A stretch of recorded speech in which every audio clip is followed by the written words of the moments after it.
Hi everybody, welcome to the first video in the ACT prep course run by Ivy Tutoring. This is going to be a lesson on overall strategy. Kind of introductions before we begin, because this is the first time you're actually hearing my voice. My name is Caden.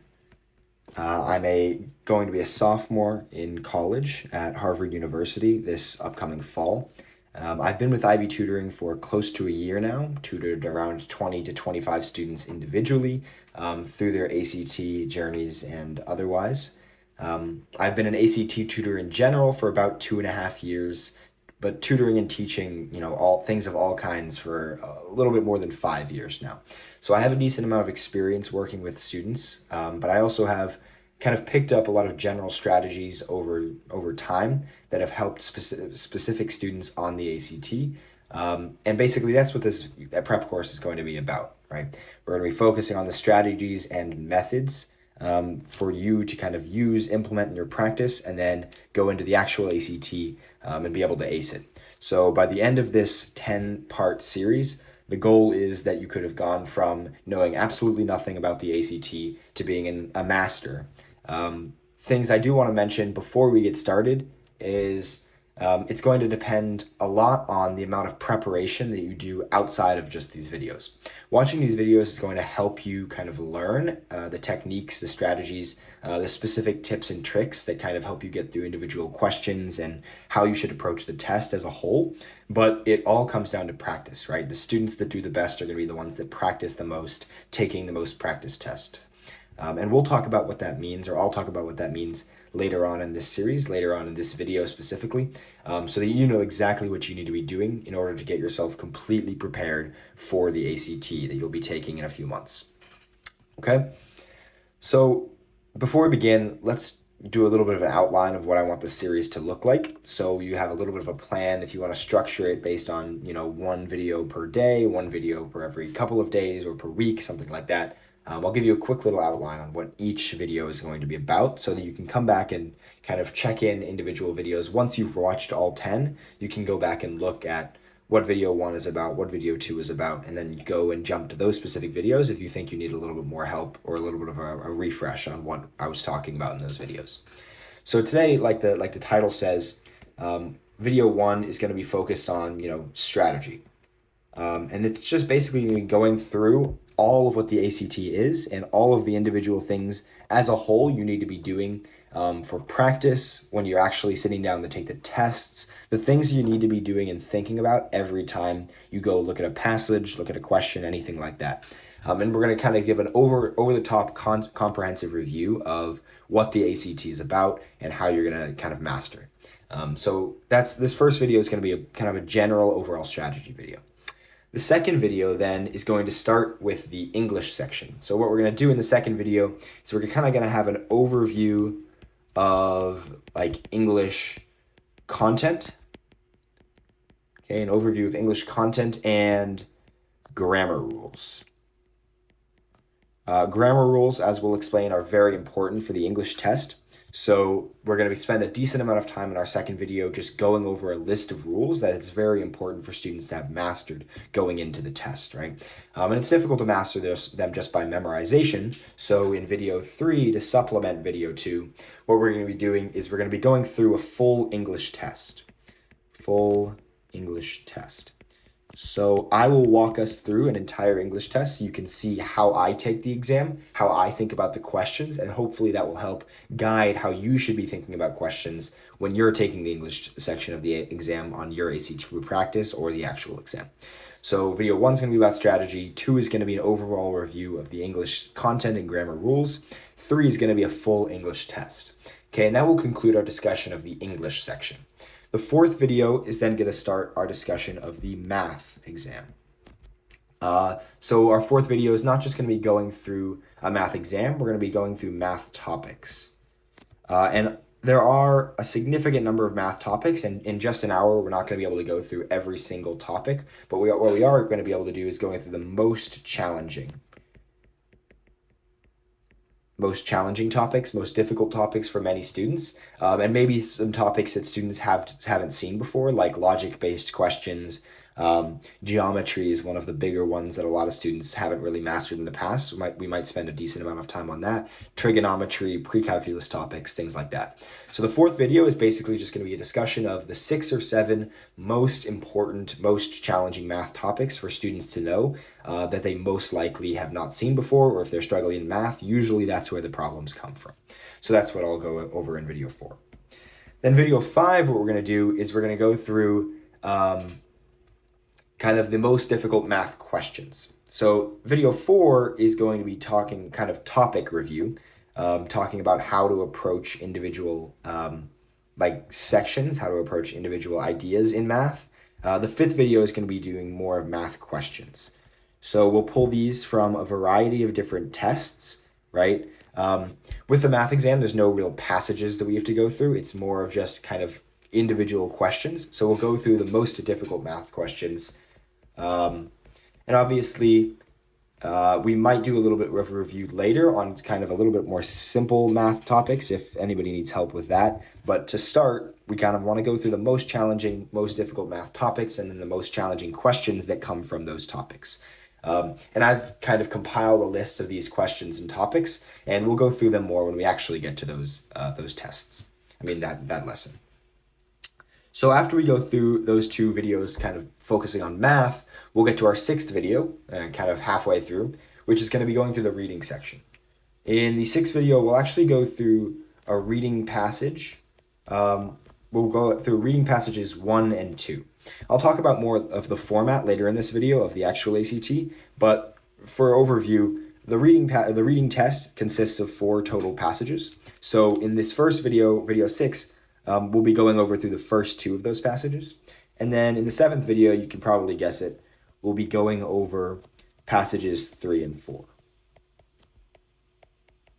Okay, so we'll be going over passages 3 and 4 of a kind of a practice test that I'll demonstrate to you later on. So that's going to be kind of 6 and 7. This should cover all of the big strategies for reading, all of the big, question-specific topics that you need to be able to understand, and how to get through some of those difficult questions. I'll search through a decent number of ACTs to find good passages for us, so that we can actually get a full, comprehensive, and in-depth understanding of the reading passages.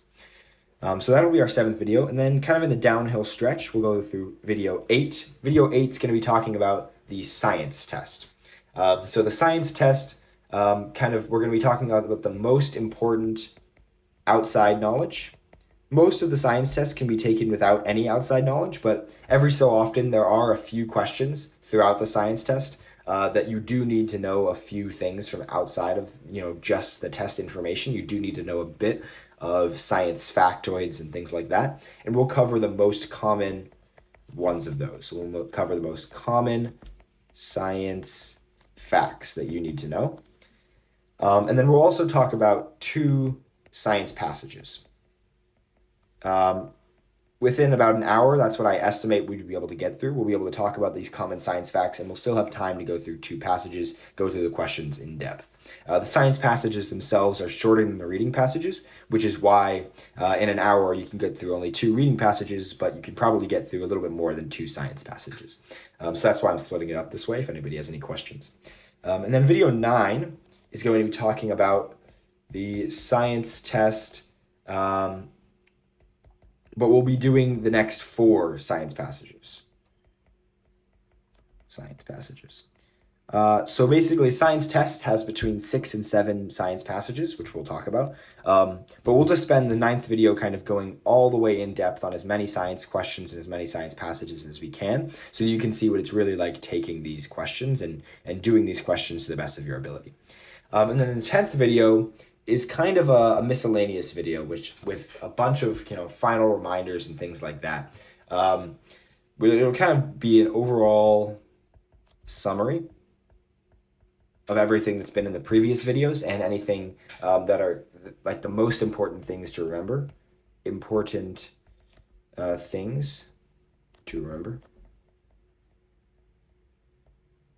Okay.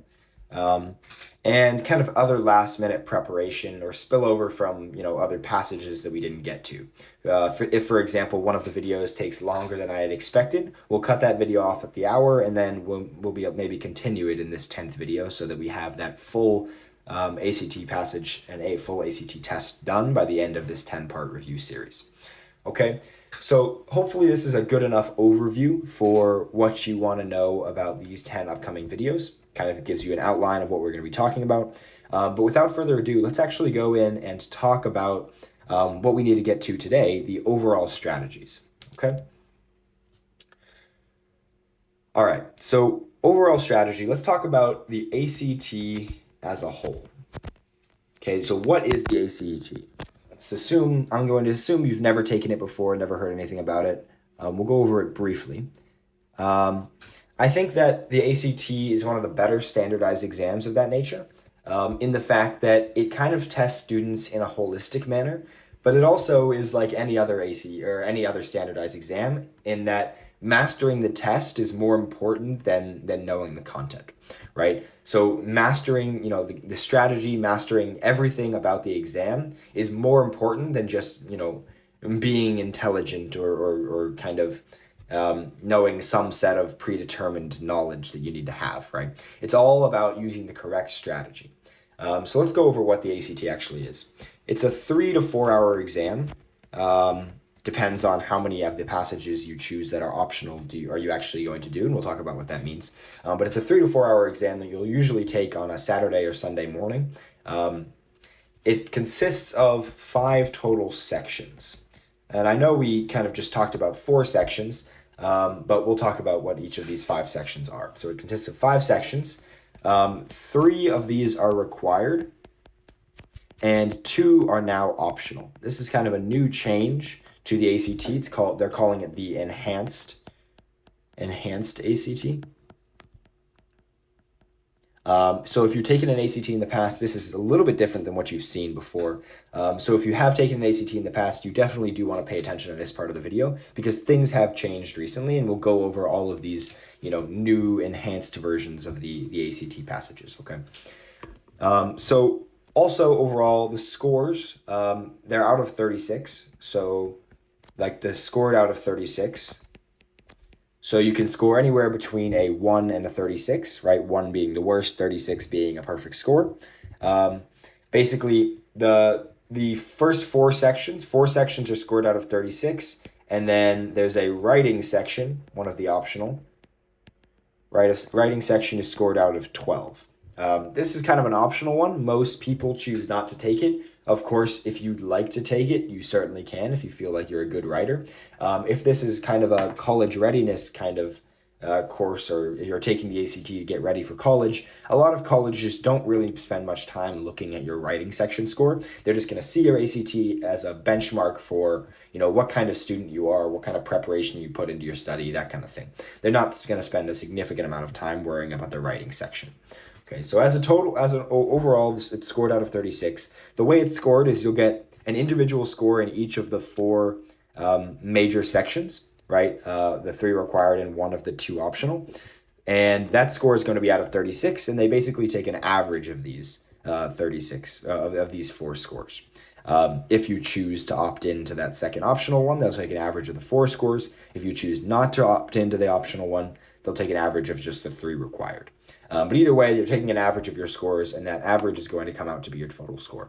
And you can only get a whole number score, so they round to the nearest whole number, no matter what score you get. So if for some reason you got a 27.75, right, 27.75, they'd round that up, and your score would be a 28. Okay, and that's the same thing as somebody who gets a 28.25, right? So either way, that's going to get rounded down to a 28. So you could do slightly better than somebody else, on a scale of, 0.5 points, but either way, you guys are going to get the same kind of overall result. So they rounded to a whole number to get your answer. So that's kind of the overall ACT. There's one quick thing I want to talk about before I actually get into the meat of this video, which is going to be talking about the strategies for the individual tests. So one thing I do want to mention, I mentioned it earlier, is that the amount of time, the amount of practice, and the amount of hard work that you actually put in outside of these videos is going to almost entirely determine how well you do on the ACT. These videos are great as a supplement to get you going and showing you, how to kind of master your preparation.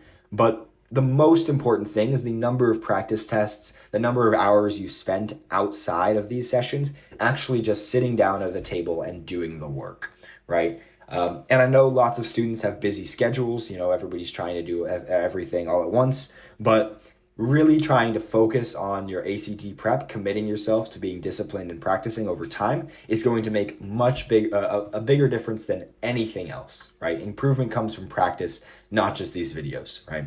I've had students in the past go from a 19 to a 34 in just a few weeks, right? And that's a huge improvement. That's from below average to in the 99th percentile. So, and that came not just from my videos. I didn't change anything about the way I was teaching him versus any of my other students. What happened was the student got really motivated to improve his score, and he did, right? He practiced every day for the entire time, and he did as many tests as he could, and his score went up drastically. And I was super happy with that. He was super happy with that. But you could tell it came from his discipline, his commitment, and his preparation outside of our sessions, rather than just the sessions themselves, right? So what I'm trying to say is this video series, your ACT prep, is going to be what you make of it, rather than something I can kind of produce from these videos, right? That doesn't mean that these videos aren't going to be helpful. They're going to show you as much information as I've accumulated, all of the tips and tricks that I've accumulated over the years of tutoring the ACT, and just tutoring students in general, okay? So that's kind of the ACT as a whole. Let's go into English strategy. So what's going to happen when you take the ACT, you'll go in on the very first day, you'll show them your ID, whatever, you'll sit down, fill out your bubble sheet, and then the first test you're going to take is the English exam. So the English exam is complete with 50 questions, okay, 50 questions, and you'll have 35 minutes to do them. Okay, and that seems like a lot, but the English questions are always fairly straightforward, right? That doesn't mean they're super simple, but you're not going to have to do much critical thinking on the English exam, where you're going to have to sit down and kind of worry about, is this the correct answer or not, right? It's always going to be, there's one correct answer, and the other three are going to be incorrect. There's a clear grammatical reason or, tone reason or something like that behind whether you got this question right or not. So the English is 50 questions, 35 minutes. And the way that's actually broken down now, those 50 questions, is into 6 distinct passages. Okay, and the passages, from what we've seen, this is kind of a new enhanced ACT format, so I'm kind of speaking from what I've seen before. These 6 passages are generally, there's 10 questions in 4 of them, or 5 questions in the case of 2 of them. So if you kind of add all these numbers up, you'll see you get a total of 50 questions. But what you'll find is there's 4 passages with 10 questions each and 2 passages with 5 questions each. Okay, so that's kind of the overall structure. What you'll notice is you have about 7 minutes per 10 question passage, right? So you want to spend about 6 to 7 minutes on these passages, and you want to spend about 3 to 4 minutes on these passages. That puts you in a good amount of time to finish well before the deadline, right? Well before the time actually expires, but you're also, taking your time and not rushing things. So this would be a good amount of time to spend on the English passages, kind of pacing yourself when you practice so you can get ready for the actual exam. Okay, so how are we going to actually focus on the English test? Let me give you an example of what the English test actually looks like. Okay, so I've now switched to an English practice test. And what we have here is the first passage. So when you start the exam, this is going to be the first page that you see. You'll see 50 questions, 35 minutes. And you'll see something like this, right? It's going to be a passage on the left labeled as passage 1, and then there's going to be questions on the right side. And those questions are linked to, underlined portions of the actual passage. So there's a set of a bunch of underlined portions of these passages, all of which have a question associated with them. Okay, so the recommendation that I like to give students is that if you want to take an English passage and you want to get it as correct as possible, you want to get the best score, the best way to attack the passage as a whole is read the whole passage, right? A lot of students tend to kind of just skip from question to question, right? The first thing they do is they look over here and they read this, and then they go read, this little section, and they're like, okay, I can pick an answer. And then the next thing they'll do is go to question 2 immediately, and then they look right here and they read the answer, and they read the question and they try to pick an answer. But they're actually missing all of the context, all of the important tone, all of the important information that's in the passages, right? And although most of the questions, about 50 to 60%, are based just on, how grammatically acceptable the actual correct answer is, right? The actual inputs are, right? Although most questions are based on that, there are a decent number of questions, as you can see later, that depend on kind of more information than just what's underlined, right? So it's very important that you're actually reading the passage as you go along. What do I mean by that? I mean, when we start this passage, the first thing we do is we read this whole sentence. Okay, we read the whole sentence and then we do the question. Okay, once we've picked an answer for this question, we continue reading from right here. Right, in a country where European cuisine was held in the highest regard, ... And you keep reading, and you keep reading, and you keep reading. Even though there's no questions based on this, it's very important to understand what the passage is talking about. Because at the end of almost every English passage, there's a question that asks about the passage as a whole. And if you've only read the portions where the questions come from, if you've only read these underlined pieces, although you're going to be able to get most of the grammatical parts correct, right? Not always. You're not going to be able to get the context-dependent questions. And those are big questions that students often miss out on just because they don't read the passage. So the first most important piece of English strategy for you as a whole is read the whole passage as you're going down, okay? So make sure you're reading the passage. That's number one. Make sure you gather enough context to answer questions. Okay, that's tip number 2. Now, what do I mean by that, right? For a question like question 2 down here, it's asking about grammatical acceptability, right? So it doesn't seem like we need much context to see if something is grammatically correct.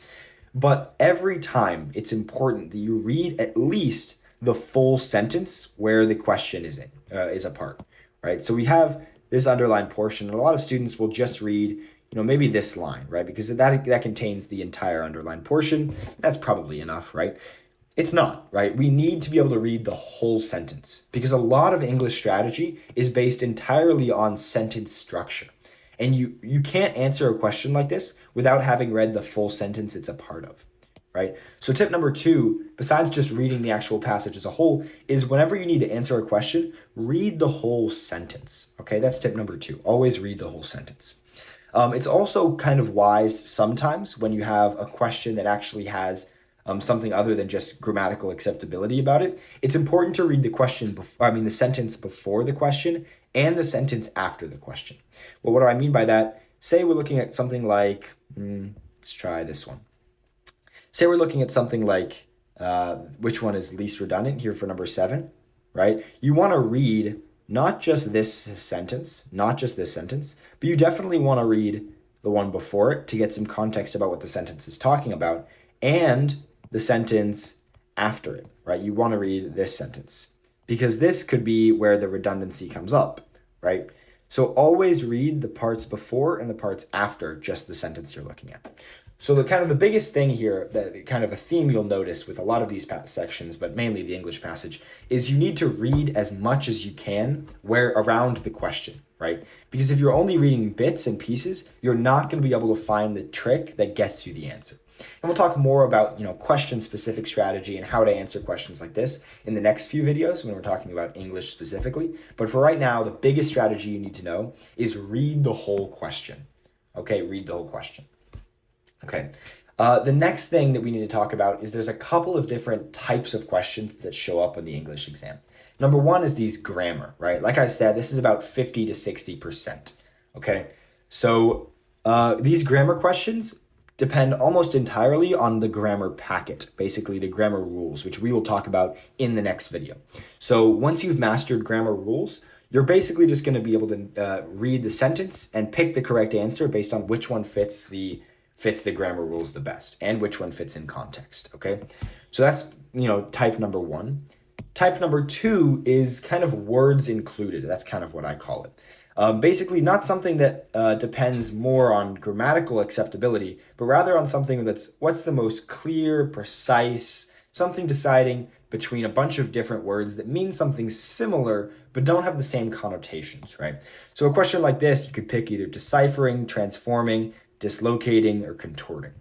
So this is the second kind of type of question you'll see on the English exam. It's very important for you to be able to it's good to have a good vocabulary of what each of these questions, each of these words mean. But what's more important is putting these words in context. Whenever you have a question that asks you to put one of four words in a context or in a sentence, right? The best way to answer it is by reading the sentence 4 times with the four individual words and seeing which one fits the tone the best. Okay, so we read the sentence with deciphering, then with transforming, then with dislocating, then with contorting. Okay, and we'd see which one sounds the best. And you'll get kind of an intuition as you do more and more practice for this, but it's still very important to read the whole sentence. Okay. And then the third type, I've briefly mentioned it earlier, is when they're talking about, the passage as a whole, right? And these are kind of the least well-known questions, like the least common questions on the English exams. You don't see it that often, but every once in a while, being about 3 to 4 times a test, you'll see a question where we're looking at, the paragraph as a whole or the passage as a whole. You're trying to see what information you're losing or what information you're gaining from adding a sentence or deleting a portion like this, or, what's the main message of the paragraph, something like that, right? So those are kind of as a whole, and you need to be able to read the entire section that it's implying in as much depth as you can. That's what I should say, right? So if this question is asking about the paragraph, right? If we delete this underlined portion, we need to know what the entire paragraph is talking about. So in order to do question 18, we have to read all the way through that paragraph, okay? So distinguishing between these 3 types of questions is important, right? Always read the question, right? Always read the question that has the answer choices underneath it so you know what you're looking for. Because although grammar is usually which one they're asking about, a lot of the time it's not just grammar, right? It's which one's least redundant, right? What is the paragraph losing? Which one's least redundant? Stuff like that. Okay, so it's very important for you to read the question. Okay, so the biggest way that you can kind of improve your English with practice is reading the English grammar packet. We'll go through it in the next video, but sometimes it's also important for you to kind of look through it on your own time. Those resources should be provided to you via Ivy Tutoring. If they have not been for some reason, we'll talk about it in the next video, and I'll walk through it so you can walk through it with me. And we'll actually be able to get through the whole English grammar packet that'll talk about all the English grammar rules you need to know for the ACT. Okay, and best practices for how to practice for the English test, right? The best way to do it is just take as many tests as you can, right? If you have the time to take a full test, right? Give yourself about 35 minutes, right? That's the amount of time they have. Set a timer, sit down, take a full test, right? Use the strategies we've just talked about. Take a full test to see where you're at, and then grade it immediately after, right? Try to see whether if you understand why you got a question wrong, right? When you get something wrong, investigate it, think about it, right? Mule over it. The goal is that you kind of learn from your mistakes. So taking practice tests is great, but if you don't ever actually grade and, self-criticize and investigate what you got wrong, you're not going to be able to improve, right? So take as many tests as you can and then grade them and work through them on your own. Work through the incorrect answers you got. See if you understand it now. Okay? So that's the English test as a whole. The next test you're going to take once you've taken the English test is the math exam. So let's go back to this real quick. So let's talk about the math test. Okay, so the math test is a lot of students' worst nightmare, right? A lot of the time I've noticed students find the math exam the most challenging, right? That was with the old ACT when they had a lot more questions and, not as much time per question. Now they've made it a little bit easier, right? The content has stayed the same, but they've made it a little bit easier. Let's talk about what I mean. The math test is 45 questions, sorry, not 45 minutes, 45 questions. And you have 50 minutes to do it. 50 minutes to do it. Okay. This comes out to about a little bit more than 1 minute per question. Okay. And this might seem like a daunting task. Maybe you feel that you're a little bit slow in math and this is kind of challenging. It's all going to come with practice, right? This math exam, the biggest, most difficult part for a lot of students is reading the question, right? The questions that they give are intentionally confusing, and the math that you're actually going to be doing is not difficult for most students, right? It's not usually the algebra or the geometry that gets students. It's being able to figure out what the question's actually asking us for in the maze of words that they give us. Okay, and we'll talk about how to navigate through that maze in a few minutes. But overall strategy is just go question 1 through question 45, right? You don't need to do any gimmicks. You don't need to skip around anything like that. Just start with question 1, go to question 5. It gets more difficult as you go along. Okay, so this is kind of a scary thing for a lot of students. The questions get more difficult, right? The first few questions are going to be fairly simple, fairly easy to read, fairly simple to answer. And as you go along, they get more and more complex until the most difficult questions in the last 5 or so. Okay, now the best strategy that I ask students to use is going through questions 1 to 45 is perfectly fine. If you ever stare at a question and you look at a question and you read it, and within about 10 to 15 seconds after reading it, you have no idea what to do, just skip the question. Skip the question, circle it, and move on, right? Because if you're struggling on question, I don't know, 22, right? And you spend, 4 minutes on question 22, and you get it right? Question 22, but then later down the line, you've just wasted 4 minutes of your time that you could have been doing, questions that were a little bit easier, right? Maybe question 25 was a little bit easier, or question 28. Maybe question 45 was actually pretty easy on this test, but you weren't able to get to it because you spent so much time worrying about the hard earlier questions, right? So the best piece of advice I have for the actual math test as a whole is skip questions when you don't know how to answer them in the first 10 seconds. When you don't immediately think, aha, I get this question, I know what's happening, right? Don't worry about it. Skip it, skip questions, and come back, okay? It's much better if you skip all of the hard questions, right? Maybe you go 1 through 45, and you do 30 of them, 30 completed, right? But you still have 20 minutes left in the actual exam to finish those 15 that you didn't get through. It's much better with that than trying to do 1 through 40, finding a bunch of hard questions and not having any time to get through the last questions, right? It's much easier and much better, more beneficial for you to find all of the easy questions first and then come back and do the hard questions. So my best advice is skip questions and come back to it later. Okay, so a couple of different question level strategies, right? Let's actually go to a math exam so you can see what I'm talking about. So like I said, this is the math test, right? You have kind of simple questions at the beginning.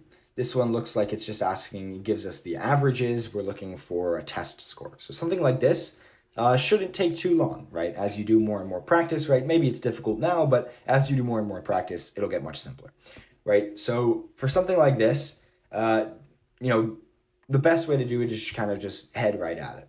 But what if we get to a little bit of a harder question? Like later on, say we're looking at something like question 4, okay? Question 4 is describing a triangle, right? But it doesn't show us that triangle, right? It's a lot of words and some numbers and some figures, but it doesn't actually give us a diagram of what this triangle looks like, okay? So my number one piece of advice on almost every question that isn't just simplification like this one, like question 5, on any question that's not just simplifying or doing one simple step, always draw a figure. If the question itself doesn't give you a figure, you should draw one because it makes the questions much easier to visualize and much easier to answer, right? Always draw a figure of what they're giving us. So for question 4, we know we're drawing a triangle. We know angle A and angle C are congruent. So we would draw something like this, right? It doesn't have to be to scale, but we know this maybe is A, this is C, and we know they're congruent, okay? So that's fine. And we know this one would then be B. And what we can do with that information is we can fill out with the information they're giving us, like 143.6, and then we can work our way through the question, right? So always draw a figure. That's my number one piece of advice for the math exam at a question level. Draw a figure, okay? Like I mentioned earlier, reading the questions is always the hardest part, right? So for a question like question 7 here, this seems like a really big chunk of text. But in reality, the question itself isn't that difficult, right? If we break it down, it's really just asking us for one thing. It's just asking us for the greatest common factor of 30 and 75. And this video is not going to be going through individual questions or how to answer something like that. But what I'm trying to demonstrate to you is that these questions are not difficult.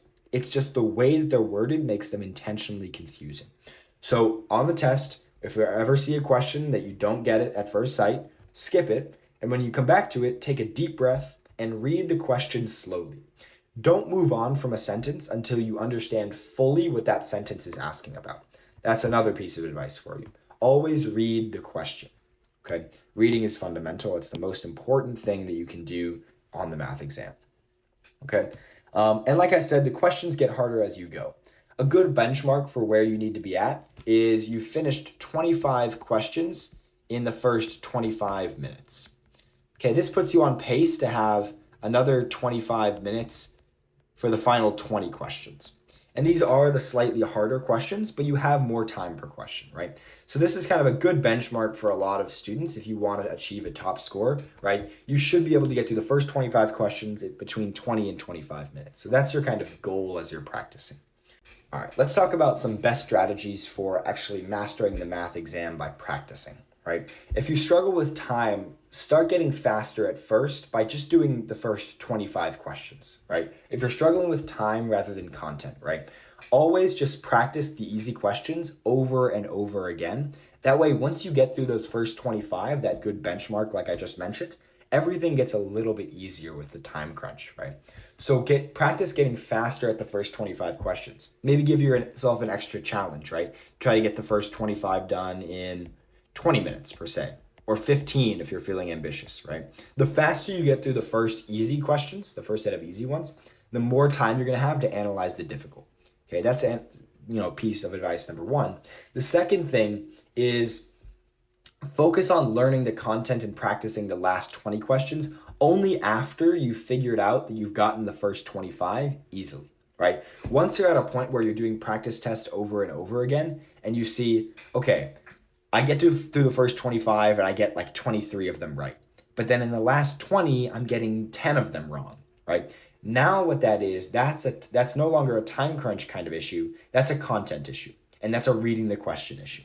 So once you start to see that pattern, which is what I see in a lot of students who are working through their way from, poor math score to a much better math score, is getting these like last set of 20 questions wrong, right? A lot of students, the best way to kind of master that is just continue doing practice and continue practicing reading the question. Always read the question. And I'm emphasizing this over and over because I think it's very important. Okay. So that's kind of the math exam. The next exam that we have to talk about is the reading exam. So once you finish the English and the math, you'll usually get a little bit of a break. So you take a little bit of a break and then you come back and you're ready to do the reading exam. And a lot of students hear reading and they assume it's going to be similar to the English. They associate reading and English as the same thing. But it's not really the same thing. We're not going to be testing any grammar. We're not going to be testing any tone, right? The big kind of overall arching idea here is you have passages to read and you're doing some reading comprehension, right? You're trying to understand what you're reading, trying to understand what's going on in the story or novel or article or whatever you're reading. They're trying to see whether you can understand it the more and more you read it, okay? So what is the reading test overall? The way it works is you have 36 questions split into 4 sets of 9 questions, right? So 4 passages with 9 questions associated with each passage, and you have 40 minutes to do this. So you have a little bit over a minute per question, right? And you have about 10 minutes per passage, which is good because previously they gave us a little bit less time to do this on the ACT, but this is the new enhanced ACT format. So you're getting a little bit more time per question. That's good. Okay. Overall, the biggest kind of strategies I can give you, I'll just list them right here. The biggest strategies are read the passage first. Okay. Let me show you what I mean by that. Okay, so this is an example of one of a reading test, right? 40 minutes, 36 questions, 4 passages, right? The first passage is going to look like this. They'll all be about a page long, about 85 lines, give or take 5 or so. And what you'll see is they have this little short blurb at the beginning. Read the short blurb, right? The most important thing you should be looking for is the title. See if the title tells us anything. Here, the title, Janice, doesn't really tell us much, right? It's just Yeah, we really don't know anything about the passage yet, but a lot of times it's a very descriptive title, and it can help you understand what you're getting into before you actually read it. And the second thing you want to look at is this year, 1985. That means the English that we're going to be reading is from 1985, which is fairly recent, and that means that we're not going to have to kind of worry about any super, old English terms. Sometimes you'll see something like 1892, and that will get a lot more difficult. You'll know what you're looking for because you'll know, okay, we're looking for old English words. We're no longer going to be reading something in plain English like today, so it's going to be a little more difficult. But with the 1985, it's not too hard, right? So that's, thing number one. You should always read that blurb at the beginning. The next thing you need to do is read the whole passage. Okay, it's 85 lines. It seems daunting to some students, seems short to others. Either way, don't go to the questions, right? There's a bunch of questions on the next page, 9, like I said, all about the passage. Don't just jump to the questions. Always read the passage. And when I say read the passage, I don't mean skim through it. I mean genuinely try to read it. Really try to understand everything that's going on, okay? You should spend, of your 10 minutes per passage, like we said, you have 10 minutes, you should spend 4 minutes reading the passage. You should spend the full first 4 minutes just reading the passage. Don't even start thinking about the questions yet. Just read the passage, okay? Kind of a piece of advice is never move on from a sentence unless you know what that sentence is talking about in the context of the passage, unless you completely understand what that sentence means in the passage, right? So let's say, I know a lot of students who find it difficult once they get to, later in the passage when they're like, say over here, right? What they do is they read a sentence like this. They might notice the height of the ceiling. They might notice the height of the ceiling on first entering a room, and only when their eye moved down from that or away from the refraction of the sunlight on a pale wall would they see the bowl. Okay, make sure you understand what that sentence is saying in the whole passage. Up to that point, you would have read the passage, and it would most likely make more sense than it does now, but make sure you know what that sentence is adding to the passage, and always think about it consciously. What is that sentence adding? Okay. A good way to help you remember what's going on in the passage so that when you go to the questions, you have a good, memory of what the passage you just read was about. After every couple of paragraphs, maybe like here, here, and at the end, right? Just stop for 5 to 10 seconds and either write down or think about what it is that you just read.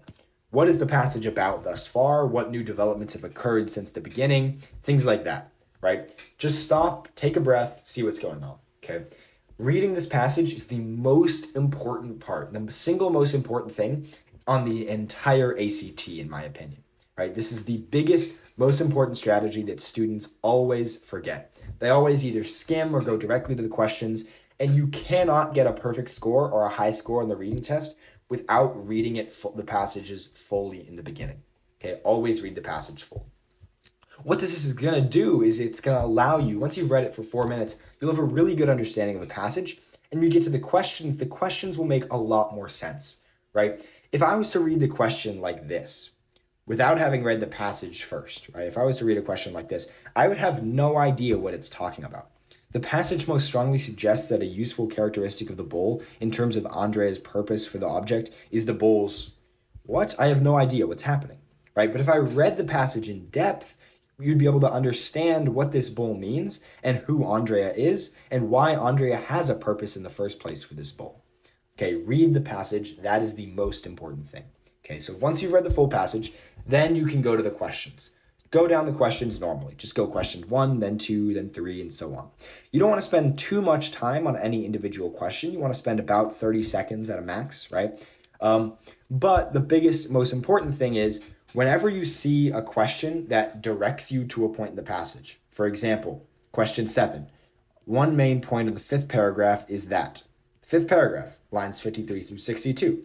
The most important thing you should do here, go back and skim that paragraph. You've read it before, so you remember, vaguely what's going on, but to jog your memories to know exactly what they're talking about, just skim through that whole paragraph. Make sure you know and remember what they're talking about, okay? And what I mean by skim here is read it until to the speed or the point at which you understand what they're talking about in the full paragraph. You don't have to go back and read it in depth, try to memorize everything. Just read the paragraph as you would normally, okay? Or skim it as you would normally, okay? So that's kind of another trick that you need to do. Another thing is a lot of the questions have answers that contain buzzwords. What do I mean by a buzzword? Well, when say looking back at question 7, right? Something. If I was to read the 5th paragraph, I bet you I'd find something. Talking about an offer on a house, right? And they use this exact phrasing in the paragraph, right? An offer on a house. If you see something that has the direct exact same word or phrase that they use in a part of the answer or in a part of the passage that we're looking at, right? That does not mean it's the correct answer. Do not just think, okay, because it's referencing something similar, that better mean the correct answer. On the ACT, the answer is clearly written in the paragraph to every question, in the passage to every question. You'll never have to infer something from the passage. You'll never have to do something that's not directly stated in some way, shape, or form. Unless they ask you explicitly to infer something from a discussion, right? There's always going to be one answer that is written in the passage, either almost precisely or in synonym form or something like that. There's always going to be a correct answer in the passage. So if you're at a point and you feel like, oh, none of these answers really are exactly what they're talking about, you're probably looking in the wrong place in the passages, okay? The answer is always clear in the passage. You'll never have to infer anything. That's another kind of important piece. A little trick to help you, reading the passage in the beginning that I do want to mention that has helped a lot of students, that I heard from a former student actually, is that if you find yourself getting bored or not being able to fully understand a passage because you're not interested at all, try to trick yourself into thinking, like reading the passage as if it's the most interesting thing you've ever read. I know, maybe you're not super interested in the bowl, right? Most people aren't going to be. Most students taking the test are not. You're not alone in that. But try to read the passage as if this is your life's work. This is the most interesting thing you've ever read. That, a lot of the time, helps students remember the passage a lot better than they would have otherwise, okay?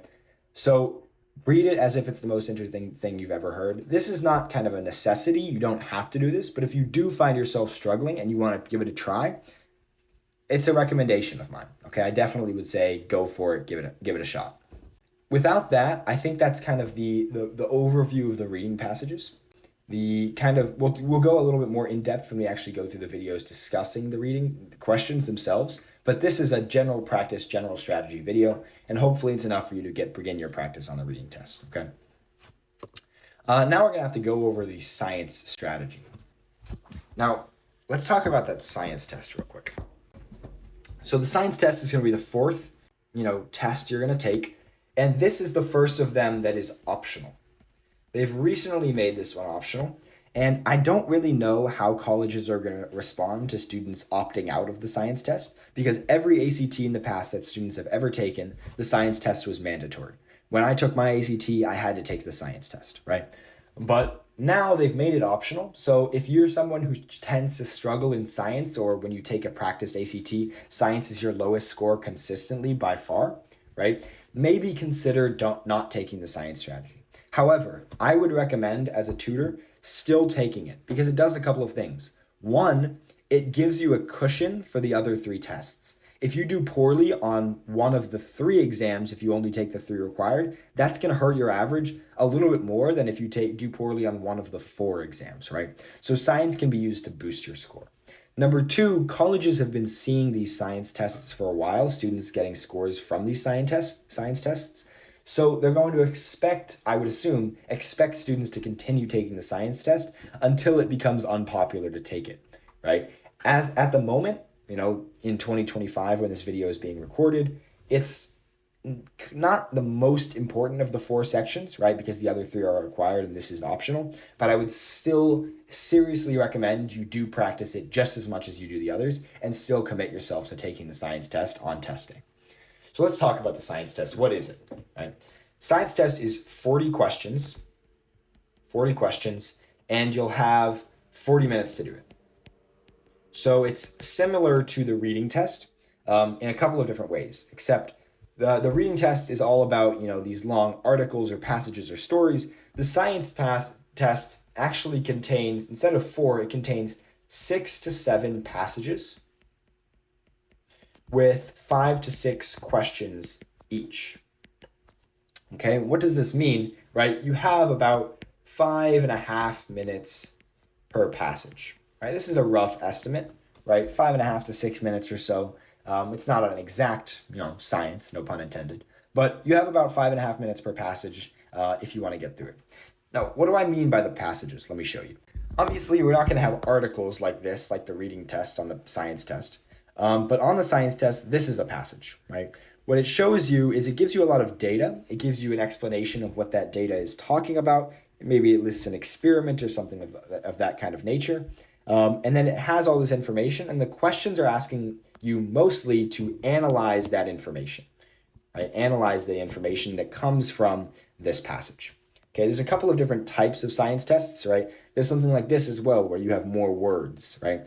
This one is describing, 4 different students, interpretations of, in this case, the explanation of an iceberg calving, okay?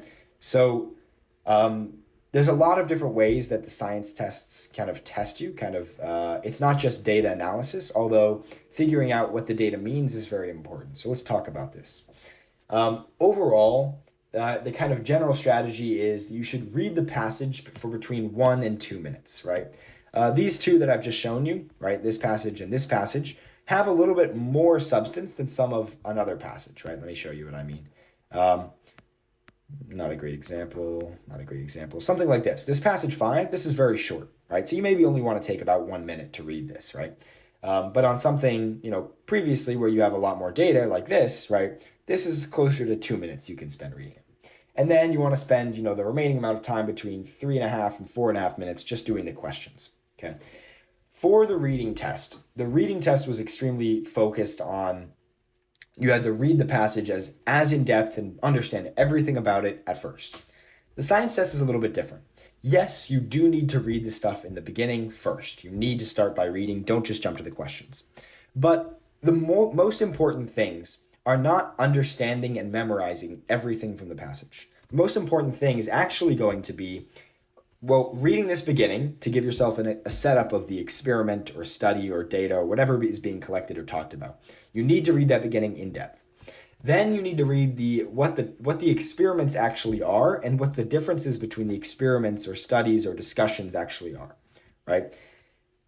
So you do have to read all the words in depth. The data, however, the most important thing for you to figure out on a chart, say like figure 1, right? Look at the axes and look at if there's a title, look at the title or see what the figure is demonstrating, right? The goal of this is not to memorize the numbers. We're not going to try to memorize, 0.75, sample 1, vitamin C concentration. We don't need to memorize that. What we do need to know is, what is figure 1 showing us? What is the general trend here? What we see is as the samples go up in number, so across the samples, the concentration's going down. That's the general trend. So 5-10 seconds, look at the figure out the trend. We don't need to memorize everything else. Just think about the trend. What does that mean to us? Well, samples 1, 2, 3, and 4 are listed in table 1. So the incubation time, right, 0 to 15:30, 0 to 15:30.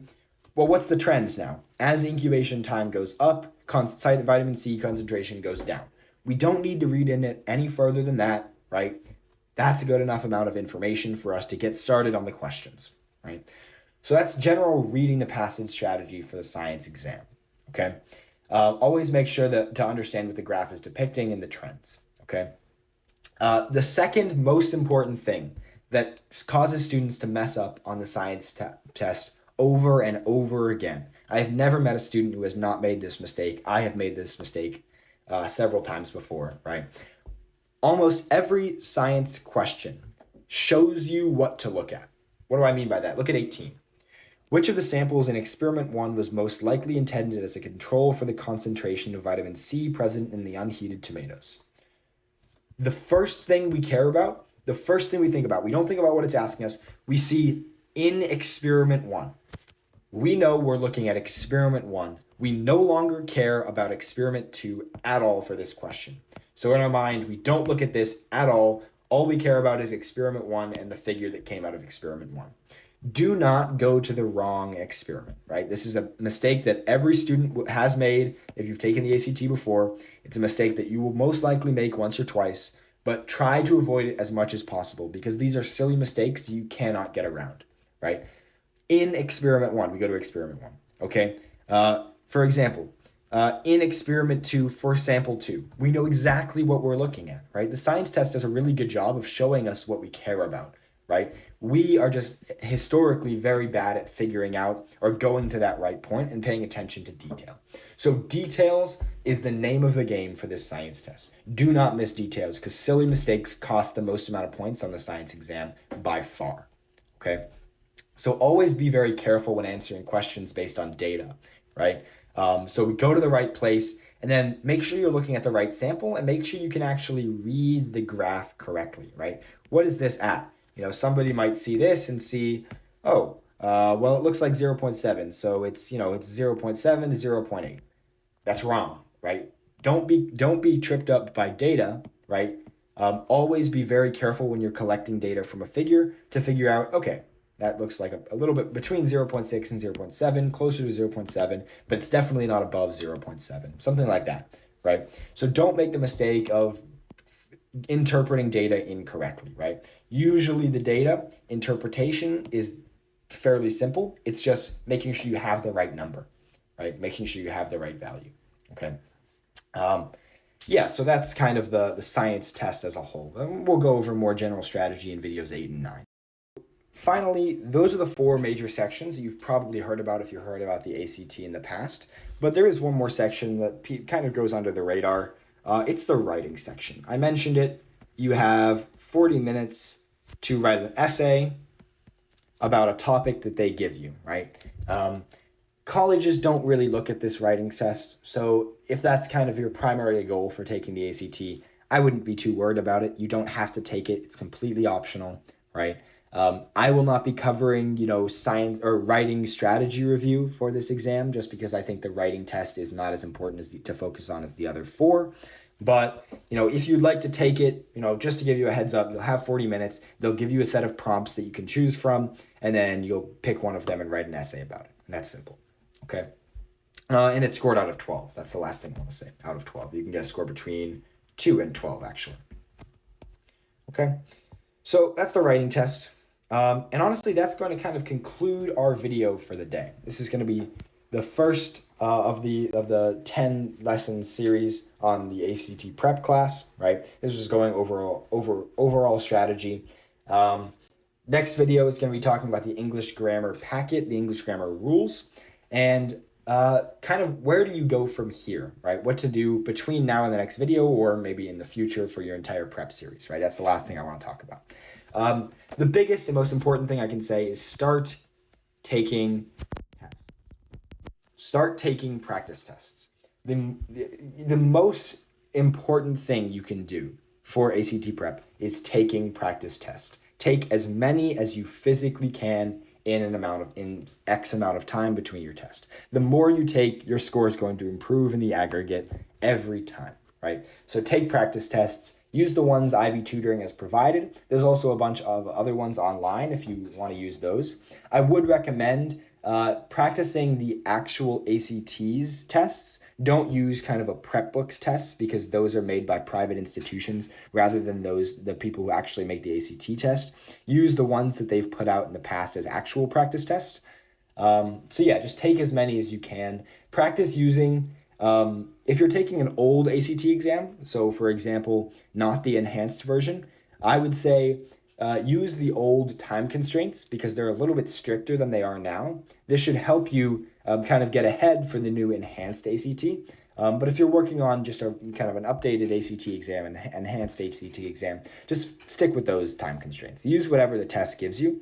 The content is the same. Don't worry too much about it. But the biggest thing is review the actual test, take the tests, okay? And then the other things you can do is if you're sick and tired of taking tests, you can review the English grammar packet, which is in the Ivy Tutoring resources. So review the English grammar packet and review the math formula sheet. Okay, so you don't have a formula sheet on the actual exam. And it's very important that you know what all of the formulas are used for. We'll go over the formula sheet during our math section, the math videos later in this series. We'll go over the English grammar packet like I've mentioned before, but review those two things, keep those things in the back of your mind. But the biggest, most important thing is take tests, okay? As many as you can. I recommend taking 2 full tests per week. If you're going into the exam in between 1 and 2 months out, right? You can ramp that up as you get closer if you have more time. If you're even further away, say you're 3 or 4 months, maybe you only do 1 test per week or a little bit less depending on your time constraints. Just stay disciplined and stay determined for getting a better score on the ACT. Okay, I hope this video was very informative for you. Let me know if you have any questions. I'll put out the next video soon, talking about the English grammar rules and English content, and I'll see you in the next video. Thanks.